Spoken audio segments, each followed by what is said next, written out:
नमस्कार। JLK media news परिवार की तरफ से सभी दर्शकों को गुरुपुरब की हार्दिक शुभकामनाएं। मैं हूं सरबजीत कौर और आइए सबसे पहले एक नजर डालते हैं आज की हेडलाइंस पर।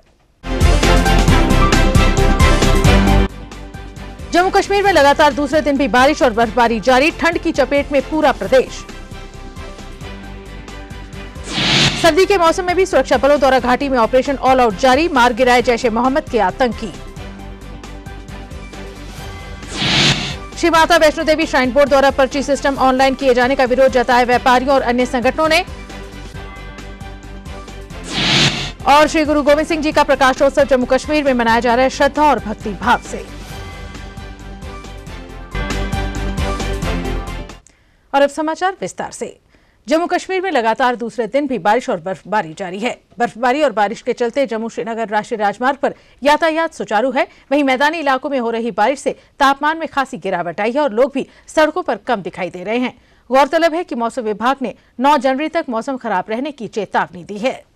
कश्मीर घाटी में लगातार हो रही बर्फबारी से जनजीवन जहां अस्त व्यस्त हो गया है, वहीं लोग भी शीतलहर के चलते अपने घरों में दुबके बैठे हैं। बर्फबारी के चलते तापमान में खासी गिरावट आई है। बात करते हैं कश्मीर के गुरेज सेक्टर की, जहां के तुलैल क्षेत्र में बर्फ की सफेद चादर बिछी हुई है। वहीं प्रशासन द्वारा बर्फ को हटाने का काम भी युद्ध स्तर पर जारी है ताकि आम लोगों को परेशानियों का सामना न करना पड़े।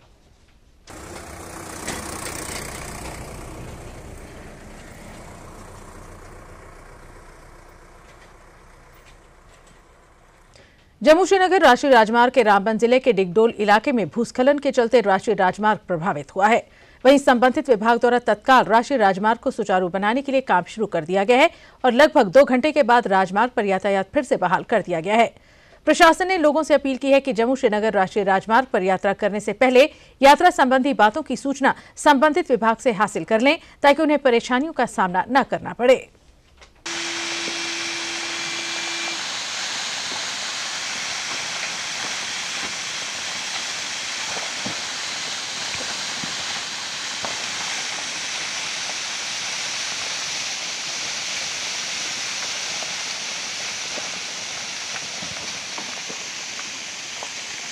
जम्मू कश्मीर के पहाड़ी इलाकों में लगातार हो रही बर्फबारी जहां लोगों की परेशानी का कारण बनती जा रही है, वहीं मैदानी इलाकों में हो रही बारिश किसानों के लिए किसी वरदान से कम नहीं। किसानों का कहना है कि बारिश फसलों के लिए काफी लाभदायक है और इससे अच्छी फसल होने की उम्मीद है। किसानों का कहना है कि पिछली बार उन्हें ओलावृष्टि के चलते काफी नुकसान उठाना पड़ा था, मगर इस बार उन्हें उम्मीद है कि फसल अच्छी होगी और उन्हें अच्छा मुनाफा भी होगा। ਇਹਦੇ ਕਨੇ ਸਾਨੂੰ ਜਿਹੜਾ ਕਾਫੀ ਉਮੀਦ ਵਧੀਆ ਕਿ ਸਾਡੀ ਕਣਕ ਦੀ ਫਸਲ ਅੱਛੀ ਹੋ ਜਾਏ। ਪਹਿਲੇ ਸਾਨੂੰ ਮੁੰਜੀ ਦੀ ਮਾਰ ਚੜ੍ਹਦੀ ਸੀ ਤੇ ਉਹ ਮੁੰਜੀ ਦੀ ਇਹਨਾਂ ਦੀ ਵਜ੍ਹਾ ਕਰਨੇ ਤੇ ਕਹਿੰਦਾ ਉਹ ਸਾਨੂੰ ਕਾਫੀ ਨੁਕਸਾਨ ਹੋਇਆ, ਲੇਕਿਨ ਹੁਣ ਸਾਨੂੰ ਉਮੀਦ ਜਾਗੀ ਹੈ ਕਿ ਜਿਹੜੀ ਬਾਰਿਸ਼ ਹੈ ਇਹਦੇ ਕਨੇ ਸਾਡੀ ਫਸਲ ਅੱਛੀ ਹੋ ਜਾਏਗੀ। ਬਰਖਾ ਬਰੀ ਇਹ ਤਾਂ ਖਰਾ ਹੋਈ ਆ, ਫਸਲ ਬੂਟੇ ਜੋ ਸਾਈ ਜਾਗ, ਨਹਿਰੇ ਪਾਣੀ ਪੂੜੀਆਂ ਨਹੀਂ ਤੇ ਤਰਲੇ ਮਾਰਾ ਦੇ ਹੱਥ ਧੋਣੇ ਦੀ ਵੀ ਆਵਾਜ਼ਾਰੀ ਹਾਂ ਤੇ ਬਰਖਾ ਕਰਨੇ ਫਸਲ ਸਿਰੇ ਚੜੀ ਜਾਗ।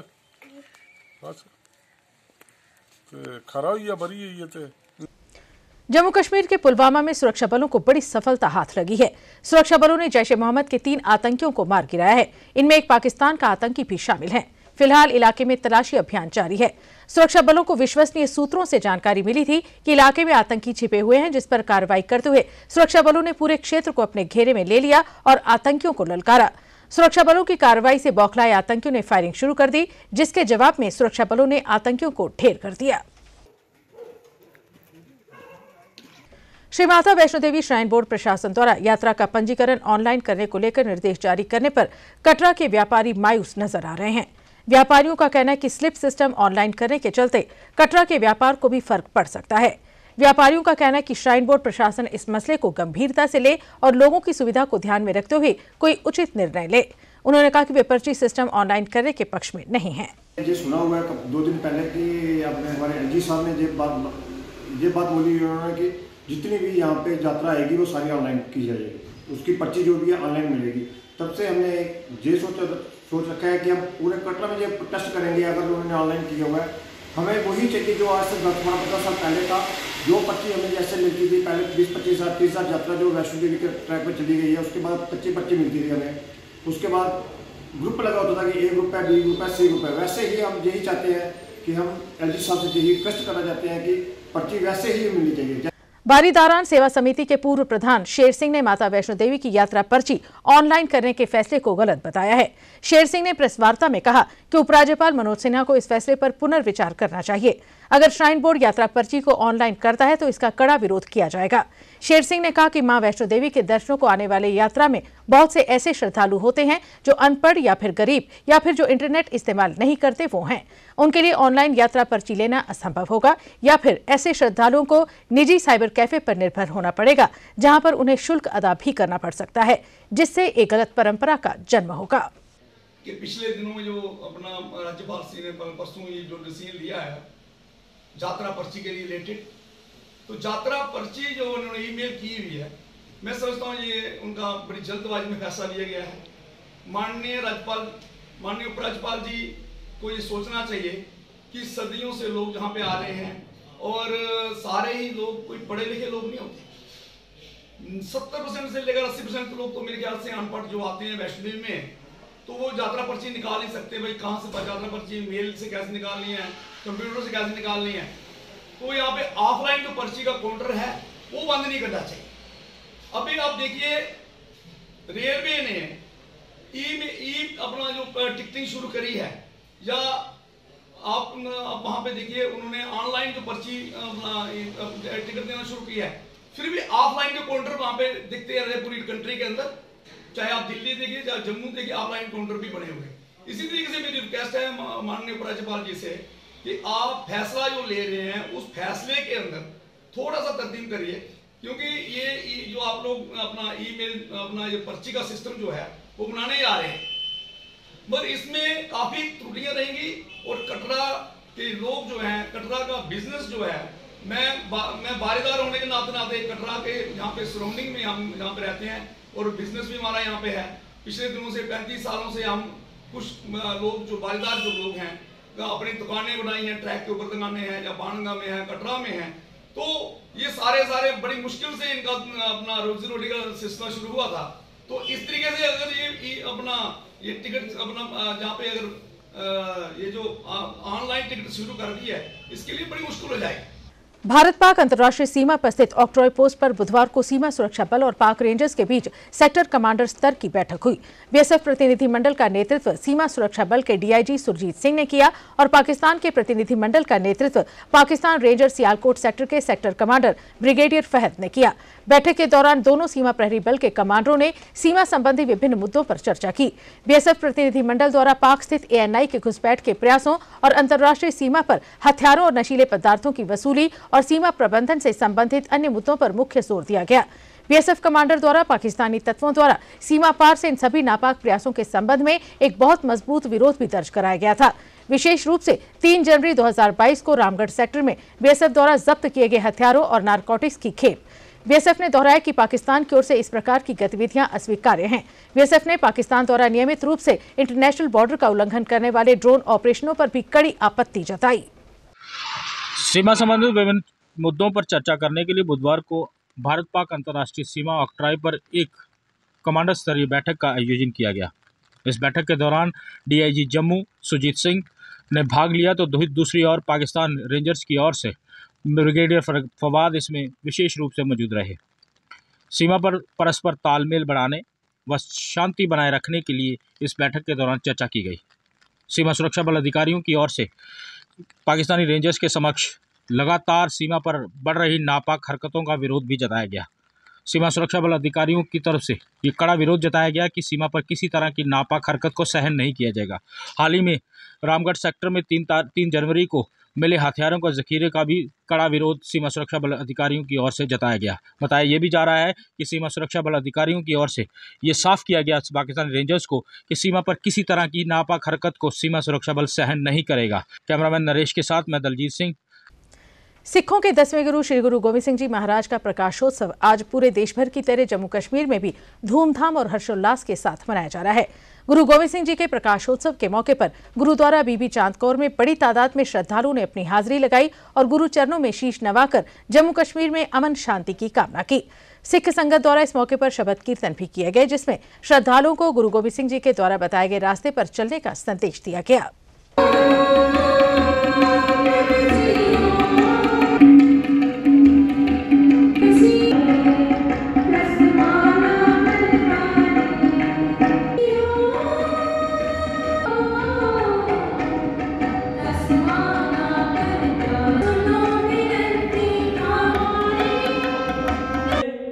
कारण है कि जेड़े औरंगजेब दा अत्याचारी। वाहिगुरू जी की फतेह। साहिब कमाल धन धन साहिब श्री गुरु गोबिंद सिंह जी महाराज सरवंशदानी जिन्हों का प्रकाश पुरब जम्मू कश्मीर की सिख संगत और जिथे जिथे सिख वसदा है बड़ी श्रद्धा भावना और चढ़ती कला बना रहा है। मैं समूह साध संगत को लख लख बधाई देना अज के प्रकाश पुरब की अरदास करता सतगुरु सच्चे पातशाह इस कौम को हमेशा एकता इतफाक और चढ़ती कला बख्शी और आप जी दे रहनी बहनी होने की समर्था बख्शी। इन्ने अखरां नाल मैं सारे फिर एक बार लख लख बधाई देना जी। वाहिगुरू जी का खालसा वाहिगुरू जी की फतेह। गुरु गोविंद सिंह जी के प्रकाशोत्सव के मौके पर अखनूर में भव्य नगर कीर्तन निकाला गया, जिसमें राजनैतिक समुदाय के लोगों ने भाग लिया। नगर कीर्तन में पंज प्यारों के साथ साथ कई धार्मिक झांकियां भी प्रस्तुत की गईं। नगर कीर्तन अखनूर के विभिन्न इलाकों से होकर गुजरा, जहां पर लोगों ने नगर कीर्तन का जोरदार स्वागत किया। नगर कीर्तन के दौरान हर ओर गुरु के जयकारों से सारा माहौल भक्तिमय हो गया।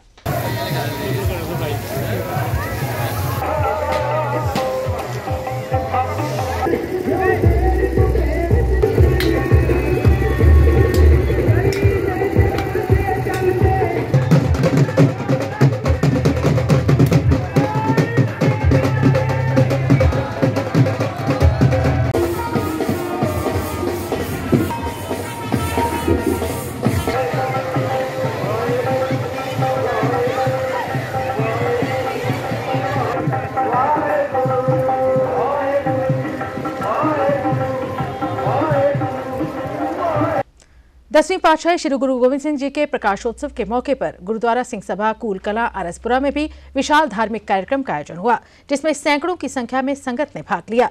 इस अवसर पर गुरुद्वारे में शबद कीर्तन का आयोजन हुआ, जिसमें रागी जत्थों द्वारा वाणी के माध्यम से गुरु गोविंद सिंह जी महाराज के जीवन पर प्रकाश डाला गया तथा संगत को गुरु जी द्वारा दिखाए गए मार्ग पर चलने के प्रति प्रेरित किया गया।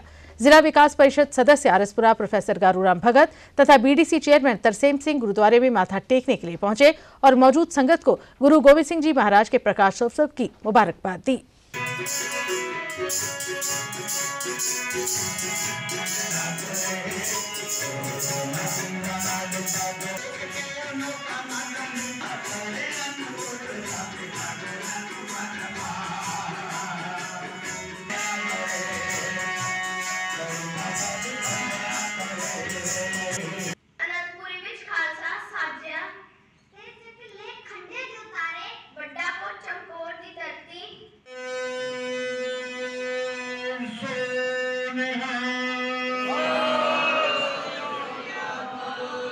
अज साड़ा हिंदुइज्म नहीं होंदा, अज साड़ा सिखिज्म नहीं होंदा। गुरु प्यारी साध संगत जी उन्हें जुल्म के खिलाफ 800 साल पुराना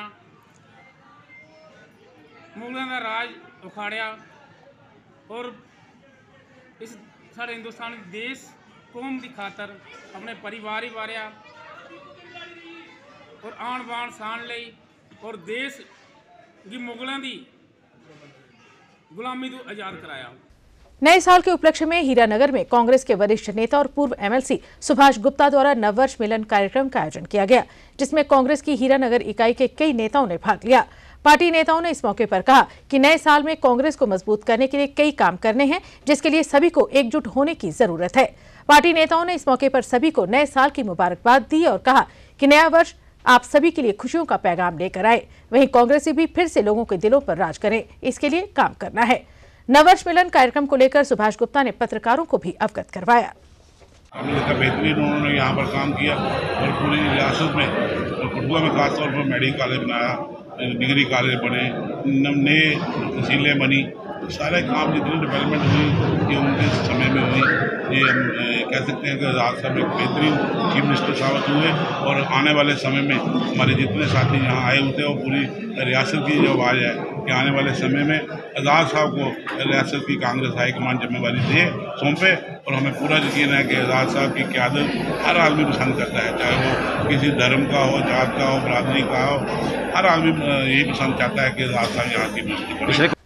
डिविजनल कमिश्नर जम्मू राघव लंगर ने मध्य रात्रि को जिला उधमपुर का दौरा किया और वहां पर स्थापित किए गए विंटर कंट्रोल रूम के कामकाज का जायजा लिया। उनके दौरे को लेकर जिला प्रशासन को भी भनक नहीं मिली। राघव लंगर ने कंट्रोल रूम के रिकॉर्ड को चेक किया और मौके पर मौजूद कर्मचारियों से कंट्रोल रूम के कामकाज को लेकर चर्चा की और जरूरी दिशा निर्देश दिए।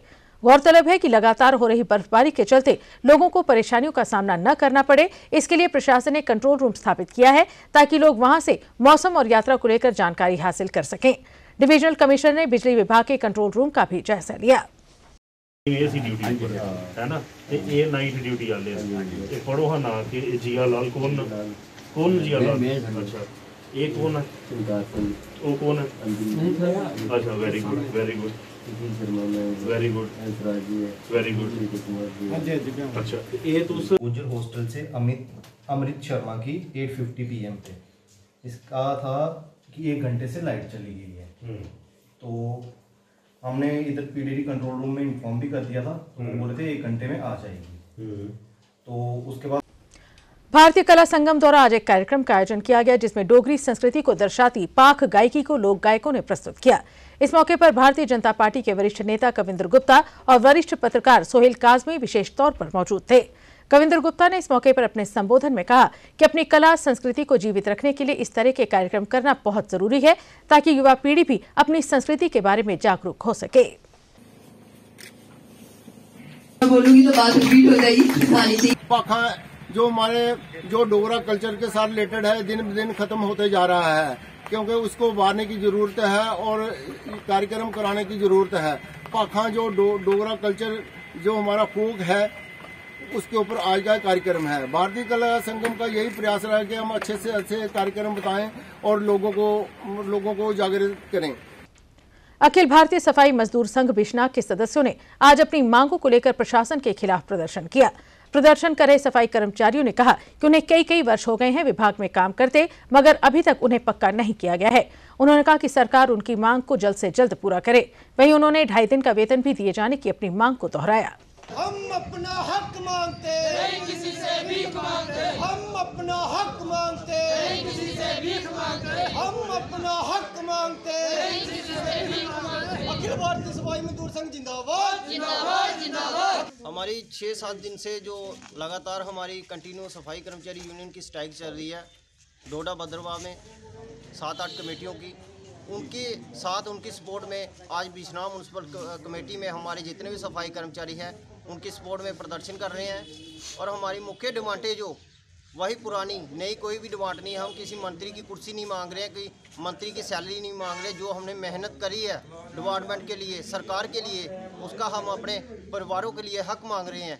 रेगुलाइजेशन जिसके 7 साल हो चुके हैं कवर, उसको रेगुलाइज कीजिए और मिनिमम वेजेस जो एक्ट है उसको लागू कीजिए। NHM एम्प्लॉइज ने आज लगातार 5वें दिन भी अपनी मांग को लेकर गवर्नमेंट मेडिकल कॉलेज के बाहर जोरदार प्रदर्शन किया। प्रदर्शन कर रहे NHM एम्प्लॉइज उपराज्यपाल मनोज सिन्हा से मांग कर रहे थे कि उनकी स्थायी नियुक्ति के आदेश जल्द से जल्द जारी किए जाएं। प्रदर्शन कर रहे कर्मचारियों का कहना है कि उन्होंने कोविड काल के दौरान आवाम हित के लिए काफी काम किया, मगर सरकार ने उसका सिला उन्हें नहीं दिया। हम यहाँ पे कोरोना वॉरियर्स है। हम यहाँ पे 5 दिन से लगातार दिन रात हमारा प्रोटेस्ट चल रहा है। हम लोगों को टर्मिनेट किया गया, हम लोगों को जॉब से निकाल दिया गया। हम यही अपील करते हैं अपने LG सर से, सबसे यही बोल रहे हैं कि हम लोगों को हमारी जो पोस्ट है वो वापस दी जाए, क्योंकि ये वैसा हक है कि जो देख सकते हो NHM की पॉलिसी के अंडर बाकी स्टेट्स में सारे जो एम्प्लॉयज़ है उन्हें ये कंटिन्यूएशन दिया गया है। रेगुलराइजेशन की भी बात करो, अभी आप देख सकते हो कि 3rd वेव हिट कर गई है इंडिया को। हम ये भी बोलेंगे आप लोगों को कि हम सिर्फ कोविड ही नहीं, हर कोई डिजास्टर टैकल कर सकते हैं, क्योंकि वी आर मेडिकल प्रोफेशंस और हम पैरामेडिक्स है, हम हर किसी चीज़ को टैकल कर सकते हैं। लेकिन हमें ही निकाल रहे, एक साइड से बोल रहे हैं कि हमें मैन पावर चाहिए, हमें कोविड को टैकल करना है, 3rd वेव बचानी है, लेकिन दूसरे साइड से हम 1600 मुलाजिमों को निकाल रहे हैं। और अब अंत में मुख्य समाचार एक बार फिर। जम्मू कश्मीर में लगातार दूसरे दिन भी बारिश और बर्फबारी जारी, ठंड की चपेट में पूरा प्रदेश। सर्दी के मौसम में भी सुरक्षा बलों द्वारा घाटी में ऑपरेशन ऑल आउट जारी, मार गिराए जैश-ए-मोहम्मद के आतंकी। श्री माता वैष्णो देवी श्राइन बोर्ड द्वारा पर्ची सिस्टम ऑनलाइन किए जाने का विरोध जताया व्यापारियों और अन्य संगठनों ने। और श्री गुरु गोविंद सिंह जी का प्रकाशोत्सव जम्मू कश्मीर में मनाया जा रहा है श्रद्धा और भक्ति भाव से। जेल के मीडिया न्यूज के आज के इस अंक में बस इतना ही। दीजिए इजाजत, नमस्कार। For more updates, do subscribe our YouTube channel and don't forget to hit the bell notification icon. And if you are watching this video on Facebook, do follow our Facebook page.